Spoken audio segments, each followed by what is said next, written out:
Olá, muito boa tarde a você que está conosco aqui pelo Notícias Agrícolas, aguardando as informações do mercado. Foi um mercado com leves altas para a soja hoje, lá na Bolsa de Chicago, quedas para milho e trigo. Altas de 2 a no máximo 3,5 pontos nos principais vencimentos da soja lá em Chicago. E o novembro está se consolidando aí abaixo daqueles 14 dólares, que era uma referência importante aí para as negociações. O que a gente pode esperar das movimentações em Chicago? Quais são os fatores que estão mexendo aí com os preços e quais os cenários possíveis aí para as precificações a partir de agora? Nosso convidado é Enio Fernandes, consultor em agronegócio lá da Terra Agronegócios, falando com a gente direto lá de Rio Verde, Goiás. Seja bem-vindo, meu amigo, obrigado por estar aqui com a gente mais uma vez. E eu começo te perguntando desse dia positivo aí para a soja. Teve o feriado aqui no Brasil, enfim, os negócios lá foram negativos ontem por conta dessa questão da Argentina, mas hoje o mercado já começou a reagir, Enio. O que a gente pode entender aí desse mercado? Alexandre, é um prazer estar aqui. É bom falar com todos vocês. A gente ficou um tempo fora porque vários compromissos não deu para a gente participar mais vezes. Então, mas eu sempre tenho prazer de estar aqui com vocês. Alexander, na verdade, se a gente olhar profissionalmente com muita frieza, a gente tem que lembrar que o mercado financeiro, ele atira primeiro para perguntar depois. O que eu quero dizer com isso? Ele corre do risco para depois ver o que aconteceu e depois se posicionar. Se nós olharmos o que está acontecendo no mundo hoje, era para a soja ter caído mais, bem mais. Por quê? Você tem recessão na Europa. A Europa subiu a taxa de juros hoje agressivamente, a maior alta em 15 anos. Estados Unidos com juro alto, inflação alta, recorde de inflação na Europa. E você está às portas da colheita nos Estados Unidos. Porta da colheita, eu tenho naturalmente um aumento de oferta, né? E esse aumento de oferta causa a sazonalidade dos preços. Além disso, desses dois cenários, você tem uma medida dessas que, em teoria, deveria trazer um bom volume de soja ao mercado, essa medida do governo argentino, né? Ele tem um peso normal, 135 oficial, 135 pesos por $1, ele faz que o produtor e todo o complexo soja seja remunerado a 200 pesos por $1, né? E o black está acima de 330 pesos por $1. Quer dizer, isso deveria trazer mais volume no mercado. E a gente viu tanta notícia preocupante, né? E além de falar que várias consultorias soltando os números de safra brasileiro, gente falando em números muito robustos de produção no Brasil. É tanta notícia negativa que Chicago caiu até pouco. Por que caiu até pouco? Porque no final do dia, qual que é a realidade? O mundo precisa de soja daqui até chegar à safra americana. Mesmo com a boa safra de soja nos Estados Unidos, os estoques são baixos. O Brasil e a Argentina, a América do Sul, perdeu um volume muito forte de soja nessa temporada. Por isso nós estamos vendo Chicago flertar com $14. Por isso nós estamos vendo os prêmios acima de 280, 300 pontos acima. Então, o mercado assustou, recuou, agora ele vai olhar e vai se posicionar e ver os números. Desses fatores que você colocou, quais os que podem ter uma mudança, uma inversão, uma trajetória diferente, na sua opinião, Enio? Essa história, por exemplo, da oferta argentina aí, ela vai continuar influenciando nos preços ou pode estar com os dias contados aí, Enio? Falando especificamente dessa oferta da Argentina, ela foi importante sim, tanto que o mercado caiu 30 pontos. Uhum. Foi importante. Mas eu acho que ela já fez o seu serviço, o mercado foi checar dados, viu que a Argentina não tem tanta soja para sair de lá. A Argentina é uma grande exportadora de farelo e óleo. Esses itens, logicamente, estimulando a venda, o produtor vai vender para exportação, mas vai vender para esmagamento. Nós vamos abastecer com farelo e óleo o mundo, mas no final do dia não foi nada transformador. Você está falando que não tem soja na Argentina? Tem. Só que é o seguinte, o que o produtor argentino vai fazer quando esse peso cair na sua conta? O que ele vai comprar? O que ele vai fazer com esse dinheiro? teve um bom volume de venda, que todo mundo tem seus compromissos a serem cumpridos, né? Você tem que girar a sua roda, né? E você tem um aumento tão forte assim de uma cotação, logicamente, seu negócio. Mas não é nada transformador no mercado de soja. Mas se eu sou um trader, se eu sou um player do mercado financeiro, e se eu sou um produtor, eu olharia com atenção isso, né? Porque isso me afeta. Mas eu acho que o estrago disso já foi feito. E respondendo a sua pergunta, a gente tem que estar muito atento à oferta e demanda mundial, o relatório do USDA, Supply Demand, que vai sair agora, na segunda-feira, dia 12, né? Muito atento no que ele vai mostrar de produtividade média de soja e milho nos Estados Unidos, porque isso afeta os estoques de passagem, os carry-outs. Isso eles vão olhar, isso o mercado vai olhar com atenção, né? E esses são fatores. A soja chega ao mercado, toda safra que chega ao mercado, ela causa uma acomodação nas expectativas. O produtor americano precisa fazer caixa, pagar suas contas, irrigar seu fundo de caixa. Os armazéns recebem um pouco de soja. Então, nós podemos ter um acomodamento dessa soja, desses preços de soja nos Estados Unidos. Mas, de novo, também não vejo nada extremamente preocupante no curtíssimo prazo. O que é curtíssimo prazo? 70 dias, 60 dias, até novembro, dezembro. Daí em diante, o mercado, na hora que a gente tiver com 50% da safra norte-americana colhida, Alexander, ele vai olhar para a América do Sul, vai ver a área plantada na América do Sul, vai ver qual que é as projeções de clima da América do Sul. Aí é outra história. Mas nos próximos 60 dias aí, eu não vejo nada transformador no mercado de soja, a não ser a entrada da safra norte-americana.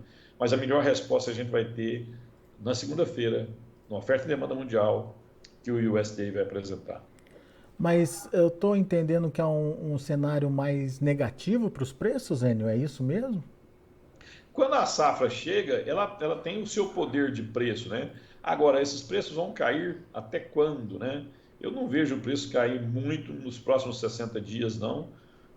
Ele cai um pouco, sim, né? E aqui no Brasil ele pode até ser compensado por uns prêmios, mas é natural que ele caia um pouco em Chicago, porque a safra chega. Mas no final do dia, se o americano for colher 52 bushels acre, 52,5, 51,5 bushels por acre, Alexander, o estoque de passagem deles é baixo. E isso limita vendas. Outro ponto que a gente tem que entender: o americano vai chegar bem vendido nessa safra, né? Bem vendido mais do que ele já tinha, mais do que a média histórica dele. Isso também ajuda a sustentar as cotações lá. Depois que você tiver 50% da safra colhida, o foco vira para cá e aí vão olhar o que está acontecendo na América do Sul. Quer dizer, pode ter uma barrigada, mas nada a ponto de mudar muito o quadro que a gente está vendo hoje de oscilação aí. Qual o intervalo que você trabalharia aí para a soja, Enio? Entre 13,70 e ela já deu alguns sinais de suporte para nós, né? Esse 14 é um suporte importante, os 13,60 é um suporte importante. E a resistência? 14,50. 14 ela volta a quebrar em algum momento, né? Eu acredito nisso. 14,50 é outra resistência que deve ser testada lá na frente, né?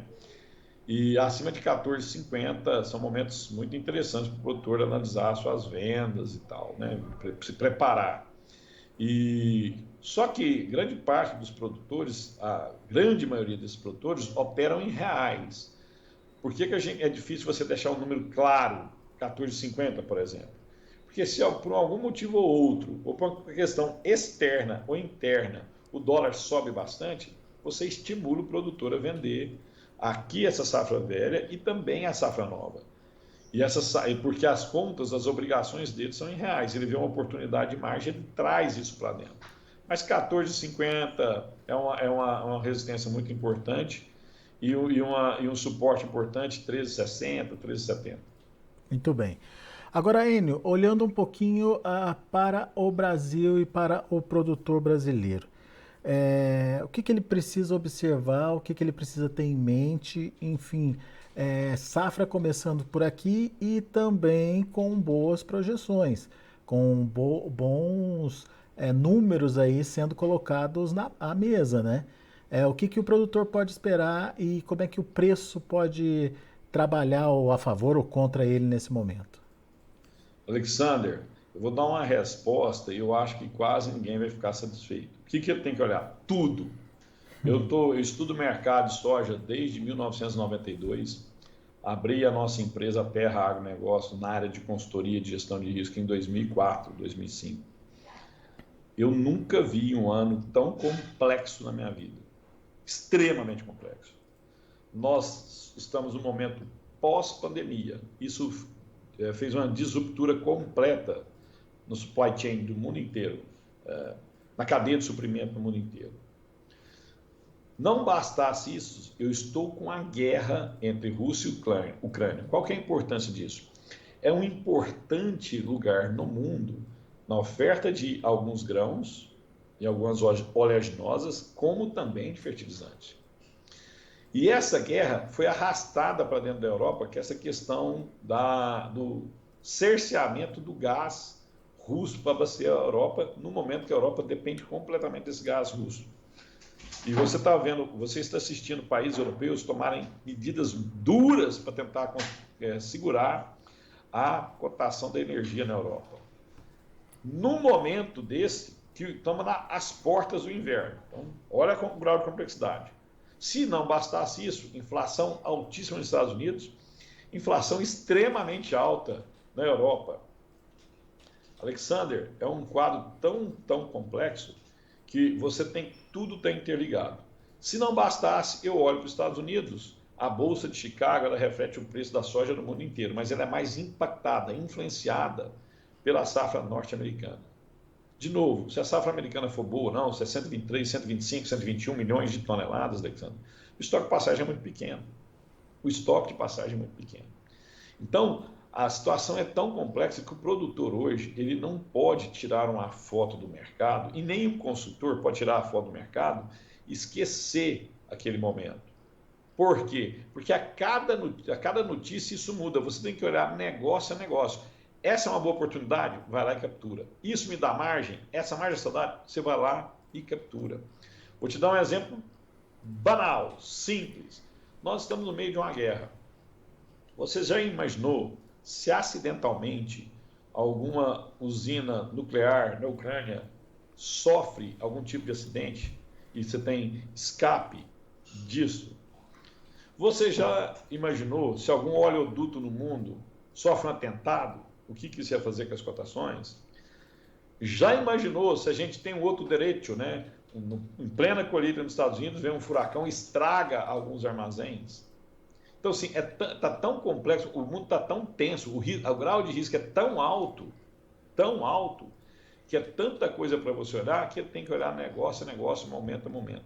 Não é momento de você pôr um preço na cabeça, eu só vendo esse preço, eu só tomo a decisão se isso acontecer. E o pior, ao não tomar a decisão de vender ou não, o risco dele aumenta.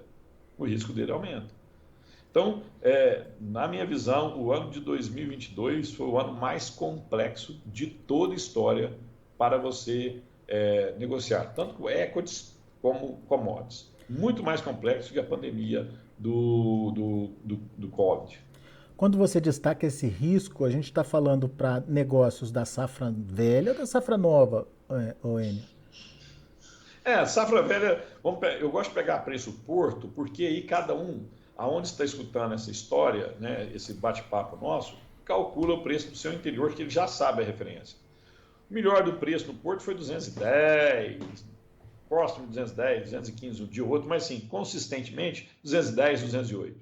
Então, estamos falando em Porto a 191, quer dizer, com um custo bem competitivo. Então, se você vai vender, independente se você vender agora ou vendeu antes, você pode não ter acertado o olho da mosca um ano, mas você está fazendo um bom negócio. O seu resultado financeiro é saudável. Para 2023 não é bem assim.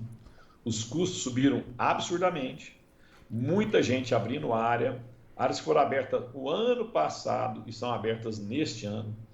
São áreas, Alexander, que ainda não estão com seu potencial produtivo muito alto e os custos estão muito altos. Então, essa pessoa pode ter prejuízo na atividade.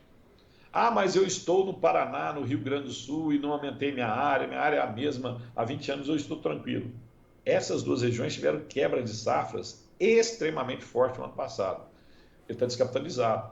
Ah, eu estou em Goiás, eu estou no Mato Grosso, minha região é consolidada, tive uma boa safra ano passado e eu estou tranquilo. Tudo bem, você está capitalizado agora. Mas se você tiver prejuízo na próxima temporada, parte dessa capitalização sua você pode perder. Então, você fechar as operações para 2023 com lucro e margens boas, quando eu falo margem, estou falando margem total, pagando todos os insumos, pagando arrendamento, pagando depreciação, pagando maquinário. Estou falando do custo completo, o custo profissional. A situação está muito delicada. Dependendo do momento que você comprou os seus insumos, você pode ter errado.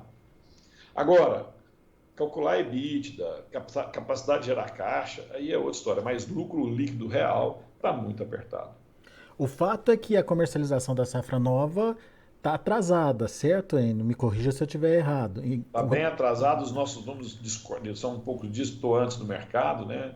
O Mato Grosso a gente acredita em 20%, o Brasil nós acreditamos em alguma coisa perto de 11% só. Tem consultorias com números mais comercializados que a gente, mas a gente não acredita nisso. Pois é, e daí, diante dessa incerteza, justamente que você bem colocou aí, custo mais alto, vários fatores para serem analisados, é normal que o produtor tenha essa preocupação em sair vendendo nesse momento. O que ajuda na tomada de decisão? Como é que ele faz para, de fato, saber que é o momento, ou que é um bom momento? Talvez não seja o melhor, mas que é um bom momento, N. Que conta que ele precisa fazer? Alexander, essa parece ser a pergunta mais difícil e, na verdade, ela é a mais fácil de todas. Muito fácil. Vou te explicar por quê. Tenha seu custo real na mão. Saiba quanto custa produzir na sua área. Vou te dar um exemplo. Hipoteticamente falando, se na sua região o preço está a 100, eu vou usar o 100 para não querer influenciar nenhuma região ou outra. Se o preço do seu produto está a 100 e o seu custo é 80 e você vende a 100 e ele vai a 110, você fica triste, mas você não fica frustrado, porque você tem lucro na atividade. Eu nunca vi ninguém quebrar vendendo com lucro. Agora, o meu custo é 120. E eu achando que 100 é um bom negócio, vendi e lá na frente eu vou ter problema de fluxo de caixa. Então, essa resposta é simples: saiba seu custo. Venda quando você tiver margem. E esqueça tentar atingir o máximo. Eu também dou aula de macroeconomia na Fundação Getúlio Vargas. Alexander, numa filiada da Getúlio Vargas. Alexander, ninguém acerta os melhores preços. Não existe quem vende só no mais alto. O que você tem que fazer? Vender sempre com margem. Quem vende sempre com margem está crescendo ano a ano, está ficando estruturado, está ficando robusto. Esse negócio é um bom negócio há muito tempo, mas pessoas entram e saem da atividade por N fatores. Às vezes é só arrendatário, perdeu uma área importante, tal, mas muita gente perde porque não tem um custo na mão. E, de novo, muita gente critica os produtores, por exemplo, a soja saiu de 80 para 150 e ele já tinha vendido metade da safra. Estava certo. Ué, o custo dele era 60, foi a 100, 120, 150 e ele não vendeu? Como é que vai te dar tanta margem e você não venda? Ah, mas deixou de ganhar. Não, não tem esse negócio de deixar de ganhar. Você não pegou o máximo, você não acertou. Aquilo lá você perdeu, que é a diferença. Mas é do jogo. Ninguém só acerta. E às vezes eu vejo o produtor se cobrando muito, né, do quanto que ele erra. Eu errei muito a comercialização esse ano. Errou. Todos nós erramos várias vezes na nossa história de vida. Mas olha a história desses produtores. Ano a ano estão mais capitalizados, ano a ano estão crescendo, ano a ano estão estruturando melhor o negócio. Esse histórico de sucesso, às vezes, pode contaminar a visão do produtor para a próxima temporada. Tem risco sobre a mesa? Muitos. Você sabe o que vai acontecer? Não. Pode acontecer coisas que estão fora do cenário, imponderáveis. E isso muda completamente o seu negócio. Então você tem que fazer gestão negócio a negócio. Tem um produto para você comprar, algo para você investir, isso cabe no meu custo de caixa, de fluxo de caixa? o preço histórico desse produto está dentro da minha relação de compra, desse jeito você vai ficar plantando 2023, 2024, 2025, ad eterno, com lucro no bolso, você sempre se mantém na atividade. Boa, Enio Fernandes. Viu só, portanto, a importância de se ter um custo de produção eficiente. Não adianta ter qualquer custo, aquele custo de padaria que não resolve, né? No final das contas, lá na frente pode, como você bem lembrou, faltar aquele dinheiro que você acabou não colocando ali no seu custo. Então, faça um custo bem feito e a partir desse preço determinado, você garante a sua margem.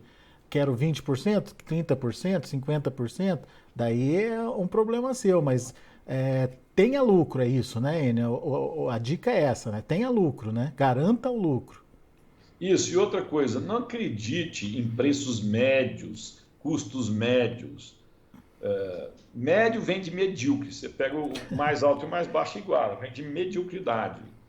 Nós estamos num mundo muito profissional, não cabe mediocridade em quase nenhuma área. Saiba seu custo. Se você souber seu custo, você já está está bem à frente do mercado, está bem posicionado no mercado. Outra coisa importante também, Alexander, que eu gostaria de falar para os produtores, né? A coisa mais importante é o grão. Tudo vem do grão, tudo deriva do grão, tudo acontece com o grão. Então, só tem gestão de risco depois que você põe um grão para dentro de casa. O mais importante é ter produtividade alta para você ter competitividade. Depois que você tem um grão e tem um custo, é muito difícil o mercado não te dar boas oportunidades. Com o grão na mão e com o seu custo na mão, você vai ter sucesso se você fizer um planejamento bem profissional. E aí tem N maneiras de você fazer isso, ou só no físico, ou em bolsa, ou na B3 no caso do milho, mas sim, oportunidades tem. Tem a produtividade, tem um custo na mão, busque informações de qualidade, cuidado com informações bombásticas. Informações bombásticas que transformam mercados, ela não acontece todo dia. Boa, Enio. Enio, tem uma pergunta aqui do Samuel Aguiar. Está participando com a gente aqui pelo YouTube. Obrigado, Samuel, pela pergunta. Obrigado ao pessoal que está assistindo a gente também pelo YouTube.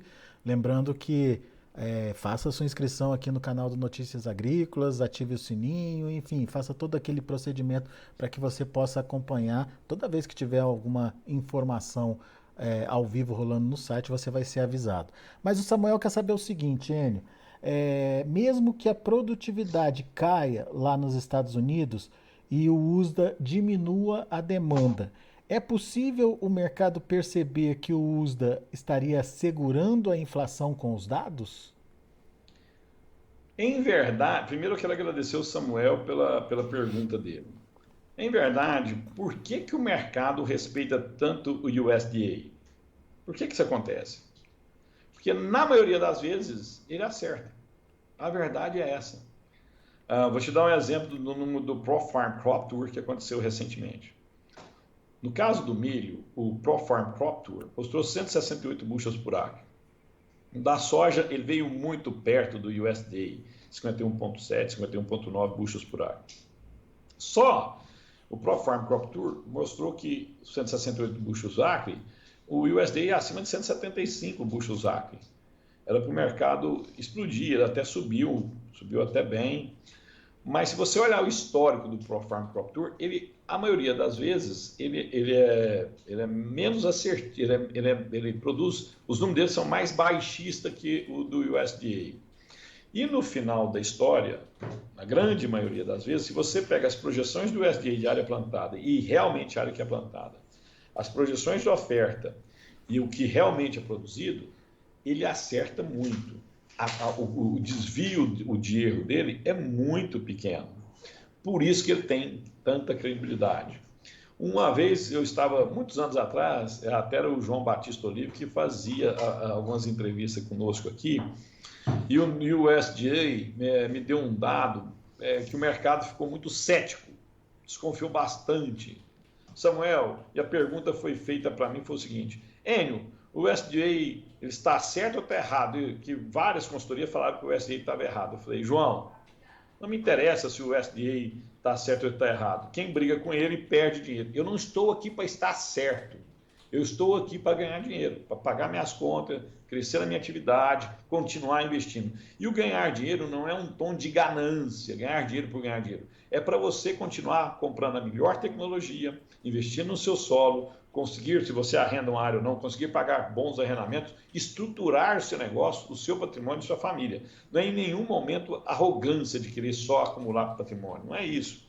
Mas assim, você não briga com algumas fontes, porque ao longo prazo elas acertam mais do que o restante do mercado. Muito parecido com algumas projeções de macroeconomia de algumas instituições. O que o mercado espera, já estendendo um pouco a minha resposta para o Samuel, que eu gostei muito da pergunta dele. O mercado espera que o USDA apresente na segunda-feira 51,5 bushels por acre, a média do mercado no caso da soja. E o milho, 172 bushels por acre. Números abaixo disso vão fazer Chicago subir, números acima disso podem fazer o Chicago acomodar. Mas, Samuel, uma coisa eu tenho a certeza, se é 50, se é 51, 52 ou 53, o mercado vai volatilizar muito, porque é assim que ele opera. Os fundos estão muito comprados ainda, né? Não estão exageradamente comprados, eles estão longos, não estão exageradamente longos, mas no caso de milho e soja, eles ainda estão longos. E essas informações de produtividade podem mexer momentaneamente nos interesses desses fundos. E esses fundos vão agir. Agora, no decorrer estruturalmente, se é 51, 52, 53, de qualquer maneira, os estoques americanos vão ser baixos. E isso dá uma certa sustentação naquelas cotações de Chicago, naqueles intervalos de preço que eu falei. Muito bem. Enio Fernandes, meu amigo, obrigado, viu, mais uma vez por estar aqui com a gente, nos ajudar a entender. Obrigado, Samuel, pela participação, também enviando a sua pergunta. E obrigado a todos pela audiência aqui com a gente nesse momento. Grande abraço para você, Enio Fernandes. Te vejo numa próxima. Um grande abraço para todos. Um abraço especial para o Samuel. Gostei muito da pergunta dele, muito inteligente. E, mais uma vez, explicar que a gente ficou um tempo fora, são vários compromissos. Um enorme abraço, um grande final de semana, que Deus ilumine a todos. Valeu, Enio. Abraço. Tá aí, Enio Fernandes aqui com a gente no Notícias Agrícolas, trazendo as informações do mercado e ponderando aí fatores que ainda podem influenciar na precificação. Vamos ver como encerraram as negociações lá em Chicago hoje, depois de 2 pregões seguidos aí de queda e queda significativa. O mercado deu uma reagidinha hoje, vamos ver por quê. Novembro, 13 dólares e 86 centes por bushel, uma alta de 2,5 pontos. Janeiro, 13,91, alta de 2,5. Março, 13,94, 2,75 de elevação. E maio, 13,98, 3,5 de alta. Isso para a soja. Vamos ver o milho. Setembro caiu 2 pontos mais 25, fechou a 6 dólares e 74 centes por bushel. Para dezembro, 6,68, queda de 2,5. Para março, 6,73, queda de 2,5. E para maio, 6 dólares e 74 centes por bushel, 2 pontos mais 25 de baixa. O trigo também encerrando no vermelho. Dezembro perdeu 15 pontos mais 25 a 8 dólares e 29. Março, 8,43, perdendo 13 pontos mais 75. O maio, 8,52, caindo 11 pontos. E o julho perdeu 10 pontos a 8 dólares e 49 centes por bushel. São os números de hoje do mercado de grãos lá na Bolsa de Chicago. A gente fica por aqui. Agradeço muito a sua atenção e a sua audiência. Notícias Agrícolas, 25 anos ao lado do produtor rural. Participe das nossas mídias sociais no Facebook Notícias Agrícolas, no Instagram, @Notícias Agrícolas e em nosso Twitter, @Notiagre. E para assistir todos os nossos vídeos, se inscreva no YouTube e na Twitch Notícias Agrícolas Oficial.